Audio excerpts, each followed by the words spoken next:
नमस्कार दोस्तों। देखिए मित्रों, आज हम माध्यमिक शिक्षा बोर्ड की जो 9th क्लास की पुस्तक है सामाजिक विज्ञान की, वो आज शुरू करने वाले हैं। 9th क्लास की ज्योग्राफी। तो इसमें जो अध्याय 12 है, यहाँ से ज्योग्राफी है। और 9th क्लास में ज्योग्राफी के 4-5 चैप्टर हैं। सभी बहुत महत्वपूर्ण है, एक एक चैप्टर बहुत बड़ा है, जिसमें काफी कुछ ज्ञान भरा हुआ है। ये देखिएगा, इसमें कौन कौन से चैप्टर हैं 9th क्लास में। एक तो 12वां चैप्टर है भारत का भौतिक स्वरूप राजस्थान के विशेष संदर्भ में, तो दोनों आ गए इसमें। और 13वां चैप्टर है भारत की नदियां और जिले राजस्थान के विशेष संदर्भ में। 14 है भारत की जलवायु राजस्थान के विशेष संदर्भ में। और 15वां है भारत की प्राकृतिक वनस्पति और मृदाएं भारत और राजस्थान के विशेष संदर्भ में। तो ये चैप्टर देखने में संख्या की दृष्टि से 4 हैं, लेकिन ये बहुत बड़े बड़े चैप्टर हैं। इनको जल्दी से जल्दी हम पूरा करने का प्रयास करेंगे। और 8th क्लास तक की ज्योग्राफी हमारी कंप्लीट हो चुकी है। तो आज हम पढ़ेंगे भारत का भौतिक स्वरूप। इसके साथ ही देखिए, जो लास्ट चैप्टर हमने पढ़ा था 8th क्लास का, लास्ट चैप्टर पर्यटन वाला, उसमें से आपको एक क्वेश्चन का जवाब देना है और एक प्रकार से इतिहास का क्वेश्चन भी है वो। उसमें हमने एक जगह चर्चा की थी जैन कीर्ति स्तंभ। तो लास्ट वीडियो में तो नहीं, लेकिन उससे पहले के कई वीडियो मैंने बता रखा है कि जैन कीर्ति स्तंभ का निर्माण किसने करवाया था। क्वेश्चन को अच्छे से सोच समझ के जवाब दीजिएगा। क्वेश्चन फिर से सुनिए, जैन कीर्ति स्तंभ का निर्माण किसके द्वारा करवाया गया था। और वीडियो को लाइक भी कर दीजिएगा, शेयर भी करें। तो आइए हम शुरुआत करते हैं भारत का भौतिक स्वरूप। तो पहले ये श्लोक है। प्राचीन भारतीय ग्रंथ विष्णु पुराण के अनुसार पृथ्वी के उस भूभाग को जो उत्तर में हिमाद्री, हिमवान एवं हेमकूट पर्वत तंत्र से लगाकर दक्षिण में सेतुबंध हिंद महासागर तक फैला है और जिसमें भारतीय संतति बसती है, उसे हम क्या कहते हैं? भारत कहते हैं। यानी जो विष्णु पुराण के अनुसार पृथ्वी के उस भूभाग को जो उत्तर में हिमाद्री, हिमवान और हेमकूट पर्वत तंत्र से लगाकर दक्षिण में सेतुबंध यानी हिंद महासागर तक जो फैला हुआ है, यानी हिमालय, आप ऐसे समझ लीजिए हिमालय पर्वत से लेकर के हिंद महासागर तक, इसके बीच में जो है उसे हम क्या कहते हैं? भारत। प्राचीन काल में आर्यों की भूमि के कारण यह आर्यावर्त के नाम से जाना जाता था। ईरानियों ने सिंधु नदी के तटीय निवासियों को हिंदू और इस भूभाग को हिंदुस्तान का नाम दिया। तो जो ईरानी थे वो सह को है कहते थे। जो सह है तो सह को कहते थे है। तो सिंधु नदी के जो इस तरफ रहने वाले लोग थे, तो उसे उन्होंने क्या कहा? हिंदू। और ये जो स्थान था, इसे क्या नाम दिया? हिंदुस्तान। किसके द्वारा? ईरानियों के द्वारा। और प्राचीन काल में आर्यों की भूमि होने के कारण यह आर्यावर्त के नाम से जाना जाता था। रोम निवासियों ने सिंधु नदी को इंडस तथा यूनानियों ने इंडोस व इस देश को इंडिया कहा। यही देश विश्व में आज भारत के नाम से विख्यात है। तो अब यहां से आपके क्वेश्चन कई बन सकते हैं कि प्राचीन काल में आर्यों की भूमि के कारण यह प्रदेश क्या कहलाता था? आर्यावर्त। ईरानियों ने क्या कहा? यहां रहने वाले निवासियों को हिंदू और इस भूभाग को हिंदुस्तान। रोम निवासियों ने सिंधु नदी को क्या कहा? इंडस। यूनानियों ने इंडोस और इस देश को इंडिया कहा। अब आगे है भारत भूमध्य रेखा के उत्तर में 8 डिग्री 4 मिनट से 37 डिग्री 6 मिनट उत्तरी अक्षांश तथा 68 से 97 पूर्वी देशांतर फैला हुआ है। ये हमने पहले भी पढ़ा है। कुछ चीजें आपके इसमें रिपीट होगी पहले के चैप्टर की, तो अच्छा है आपकी रिवीजन हो जाएगा। तो ये आपसे कई बार पूछा जाता है और हम लास्ट में आपको समझा भी चुके हैं कि जैसे ये पृथ्वी है, ये बीच में भूमध्य रेखा है और ये इंग्लैंड के ग्रीनविच नगर से जो है ये निकलती है ग्रीनविच रेखा। तो इस भूमध्य रेखा के उत्तर का भाग कहलाता है उत्तरी गोलार्ध और दक्षिण का भाग कहलाता है दक्षिणी गोलार्ध। और इस ग्रीनविच रेखा के पूर्व की जो रेखाएं हैं, उनको हम भाग को कहते हैं पूर्वी देशांतर, और ग्रीनविच रेखा के पश्चिम जो है उसको हम कहते हैं पश्चिमी देशांतर। तो भारत की स्थिति क्या है? उत्तरी गोलार्ध में और साथ में पूर्वी देशांतर की तरफ। तो 8 4 से 37 है और 68 60 से 97 25 पूर्वी देशांत तक फैला हुआ है। कर्क रेखा जो है 23.5 डिग्री उत्तरी अक्षांश हमारे देश के लगभग मध्य से गुजरती है। यह रेखा भारत को 2 भागों में विभक्त करती है। भारत का प्रमाणिक समय 82.5 डिग्री यानी 82 डिग्री 30 मिनट पूर्वी देशांतर रेखा से माना जाता है। यह रेखा इलाहाबाद के पास से गुजरती है। ये हम पहले भी चर्चा की है और ये सब आपके लिए महत्वपूर्ण है। भारत की विशालता का अनुमान इसी तथ्य से लगाया जा सकता है कि इसका विस्तार पूर्व पश्चिम में 2933 किलोमीटर और उत्तर दक्षिण में 3214 किलोमीटर है। यानी जैसे भारत आगे मैप में आएगा कि ये जैसे उत्तर से दक्षिण है, तो ये तो है 3214। ये याद करना बहुत आसान है। 3214 उल्टी गिनती शुरू कर दीजिए। 321 321 और 4 किलोमीटर हो गया उत्तर से दक्षिण।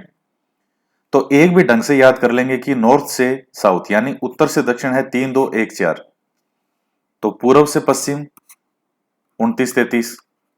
इस तरह से याद कर लीजिए 2933 पूर्व से पश्चिम किलोमीटर। इसकी स्थलीय सीमा 15,200 किलोमीटर और समुद्रीय सीमा 7,516.6 किलोमीटर लक्षद्वीप, अंडमान और निकोबार द्वीपों सहित है। यानी भारत की स्थलीय सीमा कितनी है? 15,200 किलोमीटर है। समुद्री सीमा कितनी है? 7,516 किलोमीटर है। तो कुल सीमा कितनी हो जाएगी भारत की? तो इन दोनों को आपस में जोड़ दीजिए, वो भारत की कुल जो है वो सीमा आ जाएगी। इसका क्षेत्रफल 32,87,263 वर्ग किलोमीटर है। किसका? भारत का। 32,87,263 वर्ग किलोमीटर। पाकिस्तान, अफगानिस्तान, चीन, नेपाल, भूटान, म्यांमार और बांग्लादेश भारत की स्थल सीमा से जुड़े हुए देश हैं। तो मित्रों, आप भारत का नक्शा भी आएगा आगे। ये देखिए, ये भारत का मैप दिया हुआ है इसमें। हालांकि थोड़ा बड़ा है तो इसको अभी शॉर्ट में थोड़ा छोटा करके आपको दिखाएंगे। उससे पहले एक बार आप इसको बड़ा देख लीजिए। ये 68.60 डिग्री पूर्वी देशांतर है। यहां से ये देखिए, यहां से ये भारत की जो दिखेगा आपको, एक गुजरात जो दिख रहा है यहाँ पे, यहां से। और सबसे लास्ट जो 97.25 ये अरुणाचल प्रदेश, ये वाला इस प्रकार से ये आपको ये इस तरफ दिख जाएगा। ये है अधिकतम जो है पूर्व से पश्चिम की दूरी। तो कितनी है? 2933 2,933 किलोमीटर। ये जो लेंथ है इतनी, मतलब आप यहां से बैठे और यहां की लेंथ अगर आप नापें तो 2,933 किलोमीटर आएगी। और उत्तर की तरफ ये देखिएगा 37 डिग्री 6 मिनट उत्तरी अक्षांश, ये हो गया। इधर ये पाकिस्तान दिया हुआ है, अफगानिस्तान भी ऊपर टच होता है। ये 82.5 डिग्री पूर्वी देशांतर जो है ये लगभग भारत के यहाँ थोड़ा सा मध्य में से थोड़ा सा पूर्व की तरफ है, इलाहाबाद में से निकलती है। ये प्रमाणिक समय यहां से माना जाता है 82.5 डिग्री पूर्वी देशांतर। यहाँ ये देश हैं, ये तिब्बत है, ऊपर की तरफ ये नेपाल है और ये चीन हो गया। यहाँ ये भूटान है, ये बांग्लादेश है। और यहां देखिएगा कर्क रेखा जो है ये भारत के मध्य में से निकल रही है। ये देखिए, ये बांग्लादेश के मध्य में से भी निकलेगी, म्यांमार में से भी निकलेगी, इस प्रकार से। तो उत्तर से दक्षिण की लंबाई ये देखिए कितनी है? 3,214 किलोमीटर, 3214। और यहाँ ये बांग्लादेश हो गया, ये म्यांमार है, यहाँ बंगाल की खाड़ी, ये अरब सागर, ये पश्चिमी तट है, ये कोंकण तट, ये हमने पहले भी पढ़े, गोवा। और इस तरफ बंगाल की खाड़ी, पूर्वी तट। यहाँ ये जो तट है ये कहलाता है कोरोमंडल तट। ये श्रीलंका है, दक्षिण का मोती कहते हैं इसको। ये मन्नार की खाड़ी, यहाँ ये हिंद महासागर है, ये लक्षद्वीप, ये मालाबार तट, ये कोंकण तट, ये अंडमान निकोबार द्वीप समूह है। तो ये 82.5 डिग्री है पूर्वी देशांतर, ये जो है। तो ये देखिएगा, ये है मैप। इस प्रकार से ये पूरा मैप आपके सामने है। हालांकि अक्सर अभी आपको छोटे छोटे हैं, काफी नहीं दिख रहे होंगे, लेकिन जो अभी आपको बड़ा करके जूम करके दिखाया था वो यही है। तो आप इसको अच्छे से दिमाग में बिठाएं। ये देखिए, ये 82.5 डिग्री वाली जो रेखा है ये जा रही है, ये देखिए, ये इलाहाबाद में से निकल, ये ये है। और 2933 किलोमीटर जो है ये रेखा है इस प्रकार से, यहां से यूं, ये। और उत्तर से दक्षिण की जो लंबाई है, तो ये देखिए उत्तर से दक्षिण जो है, तो इस प्रकार से ये 3214 किलोमीटर, इस प्रकार से। तो उत्तर से दक्षिण की ज्यादा है या पूर्व से पश्चिम की ज्यादा है? उत्तर से दक्षिण की ज्यादा है।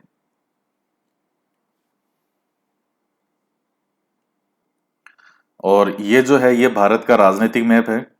हालांकि ये पहले का है, तो इसमें अब जो है लद्दाख बन गए हैं यहां से अलग से। अभी आप जानते हैं जम्मू कश्मीर अलग और लद्दाख अलग, ये दोनों यूटी बन गए हैं, केंद्र शासित प्रदेश। तो आप इनको दो माने, यूटी केंद्र शासित प्रदेश हैं। इसके अलावा हिमाचल, उत्तराखंड, और इसी के पैरेलल ये नेपाल हो गया, ये भूटान, अरुणाचल प्रदेश, असम। इनको आप अच्छे से मैप में देखिएगा बाद में कि कौन सी बॉर्डर किस स्टेट की कहाँ लगती है। अरुणाचल प्रदेश है, ये नागालैंड है, ये मणिपुर है, ये मिजोरम है, और त्रिपुरा, ये बांग्लादेश है, ये त्रिपुरा है यहाँ पे। तो म्यांमार के किस किस स्टेट की बॉर्डर लगती है ये आपसे पूछ सकता है, मैप आपको अच्छे से आना चाहिए। अरुणाचल प्रदेश की लगेगी, नागालैंड, मणिपुर और मिजोरम। और इनको याद करने की शॉर्ट ट्रिक है कि म्यांमार की किस किस की सीमाएं लगती है, तो आप मिक्स हो सकती है। एक ट्रिक याद रख लेना, अन्ना की मम्मी, अन्ना की मम्मी। तो ए से अरुणाचल प्रदेश, ना से नागालैंड, और मैं से मणिपुर, और मी से मिजोरम। तो इनकी बॉर्डर लगती है। यहां ये इनके अंदर फिर असम है, और असम भी देखिए कितना कैसे फैला हुआ है, इस प्रकार से ये इस तरह से फैला हुआ है असम। तो असम जो है, असम की बॉर्डर भूटान के लगती है। कौन सा देश है जिसकी लगती है? भूटान के।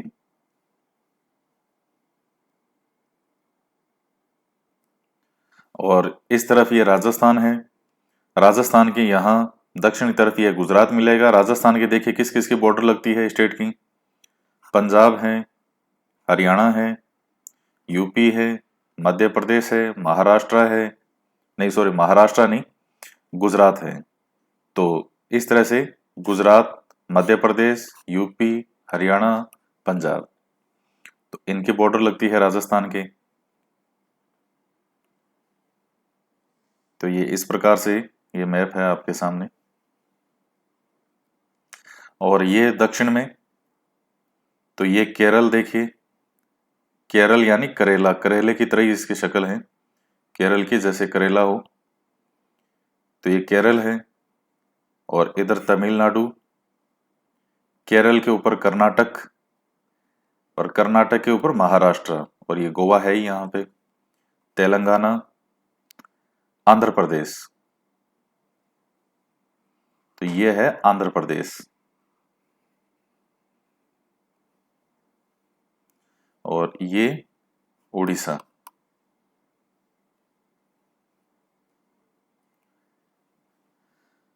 तो ये जो भारत की स्थलीय सीमा से जुड़े हुए देश कौन कौन से हैं? पाकिस्तान हो जाएगा, अफगानिस्तान है, चीन हो गया, नेपाल है, भूटान है, म्यांमार है, बांग्लादेश है, ये हैं 1 2 3 4 5 6 7, ये हो गए। क्षेत्रफल की दृष्टि से भारत विश्व का 7वां बड़ा देश है, यानी भारत से बड़े 6 देश और हैं। भारत की जनसंख्या 2000 जनगणना 2011 के अनुसार कितनी है? 121 करोड़, 2011 के अनुसार भारत का। नेक्स्ट है कि भारत का जो क्षेत्रफल है वो संपूर्ण विश्व के क्षेत्रफल का 2.42% है, जबकि इसकी जनसंख्या संपूर्ण विश्व की जनसंख्या का 17.5% है। तो देखिए भारत का क्षेत्रफल विश्व के कंपैरिजन में कितना है? 2.42%। जबकि पूरे विश्व की जनसंख्या का भारत में कितनी जनसंख्या है? 17.5%। और वैसे विश्व में जनसंख्या के तौर पर स्थान देखें तो पहला स्थान चीन का है और दूसरा स्थान है भारत का। अब आगे पढ़ते हैं भारत के भौतिक प्रदेश। भारत की विशालता के कारण यहाँ अनेक भौगोलिक विविधताओं का मिलना स्वाभाविक है। भारत को उपमहाद्वीप की संज्ञा दी जाती है। देश के संपूर्ण क्षेत्रफल का 10.5% पर्वतीय भाग। अब यह बहुत महत्वपूर्ण है आपके लिए, इसको ध्यान से सुनिएगा। देश के संपूर्ण क्षेत्रफल का, जो आपने 32,87,000 जो पढ़ा, देश के संपूर्ण क्षेत्रफल का 10.5% है पर्वतीय भाग, 18.6% है पहाड़ियां, 27.7% है पठारी और 43% है मैदानी भाग। तो सबसे ज्यादा कौन सा है? मैदानी भाग है 43%, उससे कम है पठारी 27.7%, पहाड़ियां 18.6, 10.5% पर्वतीय भाग। तो इनमें क्या क्या डिफरेंस है ये पहले की पुस्तकों में आ चुका है, जो 7वीं क्लास की किताबें हैं उसमें ये सब डिफरेंस थे। इसके उत्तर में हिमालय पर्वत जैसी विशाल श्रृंखलाएं हैं, जिसमें अनेकों बर्फीली चोटियां, सुंदर घाटियां और महाखड्डे हैं। महाखड्ड है भौतिक विभिन्नताओं की दृष्टि से हमारे देश को 5 भागों में बांटा जा सकता है। तो वे कौन कौन से भाग हैं? सबसे पहला जो है, इसमें सबसे पहला उत्तरी पर्वतीय प्रदेश, दूसरा है उत्तर का विशाल मैदान, तीसरा है थार का मरुस्थल, चौथा है प्रायद्वीपीय पठार और पांचवा है समुद्र तटीय मैदान और द्वीप समूह है। तो उत्तर पर्वतीय मैदान, विशाल मैदान उत्तर का, थार का मरुस्थल, प्रायद्वीपीय पठार, समुद्र तटीय मैदान और द्वीप समूह है। तो एक बार मैप में देख लेते हैं इनको। ये देखिएगा, इस मैप में देखिए, उत्तरी पर्वतीय प्रदेश, उत्तर का मैदान, थार का मरुस्थल, दक्षिण का पठार, तटीय मैदान और द्वीप समूह है। तो ये जो रेड के अंदर आपको दिख रहा है ये उत्तरी पर्वतीय मैदान है और बीच में ये नेपाल रहे, यहां भी है। इसका मतलब ये नहीं है कि यहाँ कुछ है नहीं, ये भारत का बता रहे हैं। तो नेपाल रेंज में तो है ही। इस प्रकार से कोई ऐसा थोड़ी है कि जो श्रेणी उत्तरी पर्वतीय प्रदेश है तो ये देखेगा कि हिम जो नेपाल के में नहीं दिखूं और भूटान में नहीं दिखूं, तो ऐसा नहीं है। ये इस प्रकार से आपको सारा है, ये भारत का बता रहा है इस प्रकार से। अरुणाचल प्रदेश में काफी है। ये पूरा जो ये 7 बहनें हैं इधर की, ये उत्तर का मैदान। तो ये जो बीच वाला पार्ट है गंगा यमुना का जो मैदान है, ये सब किस में है? उत्तर के मैदान में। थार का मरुस्थल ये है ही। तो मैदान के अंदर राजस्थान का कौन सा भाग आ जाएगा? अरावली के जो पूर्व का भाग है वो इसमें आ जाएगा मैदान में। गुजरात का भी देखिए आपको यहां देखने को मिल जाएगा इस प्रकार से मैदान के अंदर। तो ये है थार का मरुस्थल। पाकिस्तान के अंदर भी है, हम राजस्थान का देख रहे हैं इस तरफ का। फिर आता है दक्षिण का पठार। तो ये जो बीच में सारा है ब्लू टाइप वाला, ये सब है दक्षिण का पठार। तो यहां भी है इस प्रकार से। और तटीय मैदान और द्वीप समूह है। तो ये जो तटीय मैदान और ये जो है इस प्रकार से, ये सब क्या है? मतलब समुद्र के दोनों तरफ से, जो इधर बंगाल की खाड़ी, पश्चिम में अरब सागर, तो समुद्र के किनारे का जो उसको कहते हैं तटीय मैदान। तो हमने ये सब चीजें पहले पढ़ चुके हैं, अब आपको पढ़ने में कोई समस्या नहीं आएगी, थोड़ी डिटेल में व्याख्या मिलेगी। ये हो जाएंगे तटीय मैदान। और द्वीप समूह है तो ये है ही अंडमान निकोबार, लक्षद्वीप, ये सब छोटे छोटे द्वीप समूह हो जाएंगे।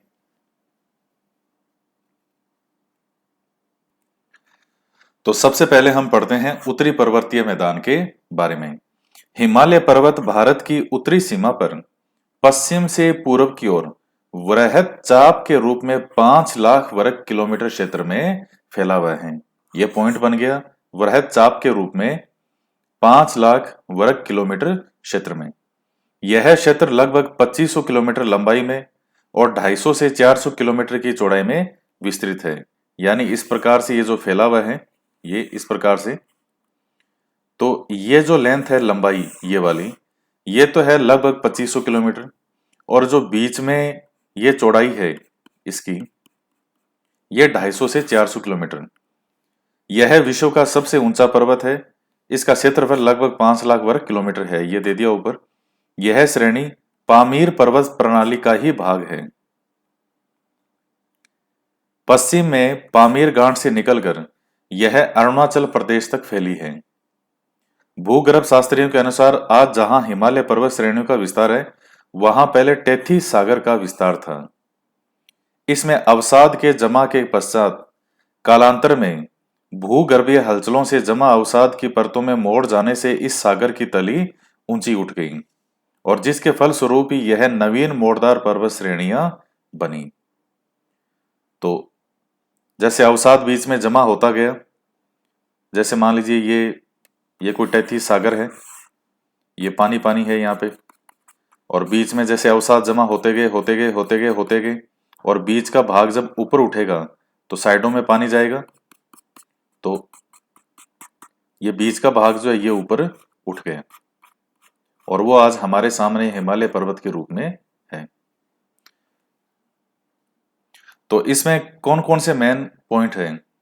एक तो पश्चिम से पूर्व की ओर वृहद चाप के रूप में 5 लाख वर्ग किलोमीटर क्षेत्र में लंबाई लगभग कितनी है, चौड़ाई कितनी है, विश्व का सबसे ऊंचा पर्वत पामीर पर्वत प्रणाली का ही भाग है। पश्चिम में पामीर गांठ से निकलकर यह अरुणाचल प्रदेश तक फैला हुआ है और यहाँ पहले क्या था, टेथीस सागर था हिमालय पर्वत श्रेणियों के स्थान पर। बाद में अवसाद के जमाव से भूगर्भीय हलचलों से अवसाद की परतों में मोड़ पड़ जाने से इस सागर की तली ऊंची उठ गई और ये नवीन मोड़दार पर्वत श्रेणियां बनी। सबसे पहला कौन सा है? वृहद हिमालय। जो नवीनदार पर्वत श्रेणियां जो इसमें बनी है, कौन कौन सा? तो पहला वृहद हिमालय है, दूसरा लघु हिमालय और तीसरा है उप हिमालय। वृहद हिमालय की प्रमुख चोटियां कौन कौन सी है? गौरीशंकर, इसको माउंट एवरेस्ट कहते हैं, कंचनजंगा और नंदा देवी, ये किसकी है? वृहद हिमालय की। लघु हिमालय की प्रमुख श्रेणियां कौन कौन सी है? पीर पंजाल और धौलाधर। और फिर तीसरा आता है उप हिमालय, इसकी है जम्मू, गिरी, मिसमी और डाफला पहाड़ियां इत्यादि। तो ये अलग अलग जो है इनकी पर्वत श्रेणियां, चोटियां हैं। तो वृहद हिमालय की कौन सी है? Mount Everest, Kanchenjunga, Nanda Devi. लघु हिमालय की पीर पंजाल, धौलाधर। उप हिमालय की जम्मू, गिरी, मिसमी, डाफला पहाड़ियां आदि। सबसे पहले बात करते हैं वृहद हिमालय के बारे में। यह हिमालय की सबसे उत्तरी पर्वतमाला है जिसे मुख्य हिमालय या हिमाद्री आदि नामों से जाना जाता है। यह श्रेणी उत्तर पश्चिम में सिंधु नदी के मोड़ से लेकर पूर्व में ब्रह्मपुत्र नदी के मोड़ तक चाप की आकृति में लगभग 2500 किलोमीटर की लंबाई में विस्तृत है। चाप मतलब इस प्रकार से। इसकी औसत ऊंचाई लगभग 6000 मीटर और चौड़ाई 100 से 200 किलोमीटर तक है। यहाँ 40 पर्वत चोटियां 7000 मीटर से भी अधिक ऊंची है। इस श्रेणी में विश्व की सबसे ऊंची चोटी है माउंट एवरेस्ट, जिसकी ऊंचाई 8848 मीटर है। इस पर चढ़ने वाला प्रथम भारतीय महिला बछेंद्री पाल थी। और भारत में हिमालय की सबसे ऊंची चोटी है कंचनजंगा, 8585 मीटर। तो विश्व में जो अगर उस दृष्टिकोण से देखा जाए तो सबसे ऊंची चोटी इसी का ही है, हिमालय का ही, माउंट एवरेस्ट है। और भारत में अगर पूछा जाए तो भारत में हिमालय की सबसे ऊंची चोटी कौन सी है? वो है कंचनजंगा। तो ये वृहद हिमालय का ही भाग है जो कंचनजंगा। माउंट एवरेस्ट भी वृहद हिमालय का भाग है। इस श्रेणी में जोजिला, सिपकी, माना, नीतिला आदि दर्रे हैं। दर्रे क्या होते हैं? किन्हीं दो पहाड़ियों पर्वत श्रेणियों के मध्य का जो संकरा स्थान होता है, तो ये बहुत, इनकी लेंथ बहुत, ये लंबाई जो है कई किलोमीटर तक हो सकती है, सैकड़ों किलोमीटर तक हो सकती है। तो दो ऊंचे स्थानों के मध्य का जो संकरा भाग है उसको हम कहते हैं दर्रे। तो कौन से इस श्रेणी में कौन कौन से दर्रे हैं? जोजिला दर्रे हैं, सिपकी, माना, नीतिला आदि दर्रे हैं। और इसी प्रदेश से हमारे देश की प्रसिद्ध नदियां निकलती है, गंगा और यमुना। तो ये आपका वृहद हिमालय हो गया। अब आता है लघु हिमालय। यह पर्वत श्रृंखला वृहद हिमालय के दक्षिण में स्थित है, जो मध्य हिमालय या हिमाचल हिमालय के नाम से भी जाना जाता है। किसको? लघु हिमालय को। इसकी चौड़ाई 80 से 100 किलोमीटर और इसकी औसत ऊंचाई 3000 मीटर है, किंतु अधिकतम ऊंचाई 5000 मीटर तक पाई जाती है। पीर पंजाल व धौलाधर इसकी प्रमुख श्रेणी है। किसकी? लघु हिमालय कह लीजिए, मध्य हिमालय कहें या हिमाचल हिमालय कहें। बनिहाल जो है वो इसका प्रमुख दर्रा है। यहाँ शीत ऋतु में 3 से 4 महीने बर्फ गिरती है, किंतु ग्रीष्म ऋतु सुहावनी और स्वास्थ्यवर्धक रहती है। यहाँ कई पर्वतीय पर्यटक जो हैं वो स्थान है, जैसे शिमला, मसूरी, नैनीताल, दार्जिलिंग, रानीखेत आदि स्थित है, तो लोग यहाँ पर घूमने के लिए जाते हैं।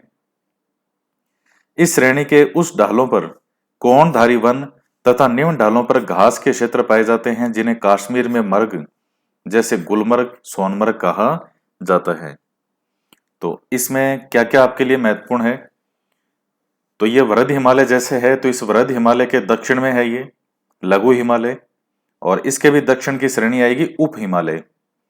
तो जो लघु हिमालय है, चूंकि बीच में है उत्तर और दक्षिण वाले के, तो इसको मध्य हिमालय भी कहते हैं, हिमाचल हिमालय भी कहते हैं।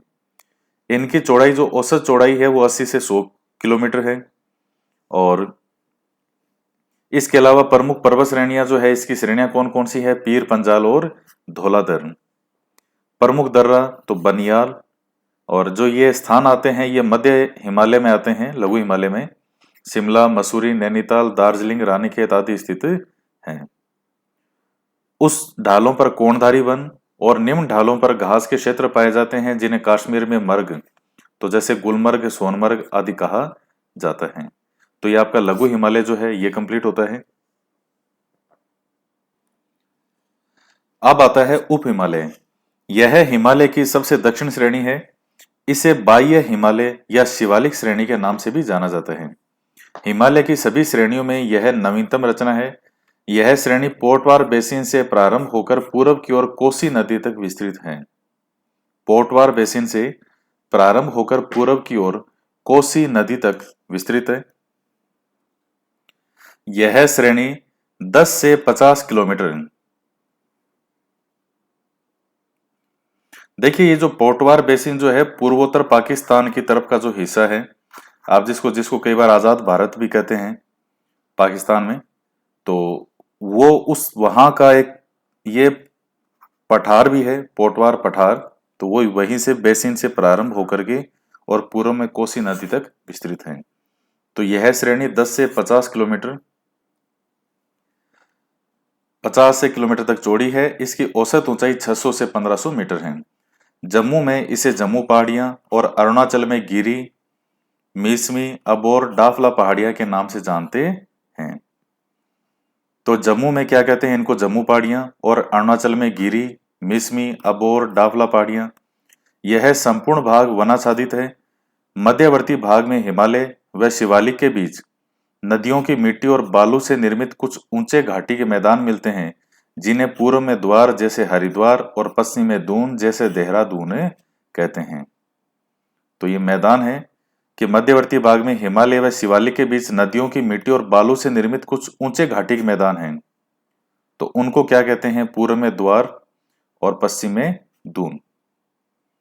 तो ये आपका हो गया हिमालय से संबंधित है। 3 प्रकार पढ़े आपने, वृहद हिमालय, लघु हिमालय, उप हिमालय। इनमें मुख्य मुख्य कौन सी पर्वत श्रेणियां हैं, कौन सी मुख्य रूप से चोटियां हैं, कौन से दर्रे हैं, और कौन कौन सी पर्वत श्रेणियों के नाम हैं। तो ये आपसे इसमें पूछा जा सकता है।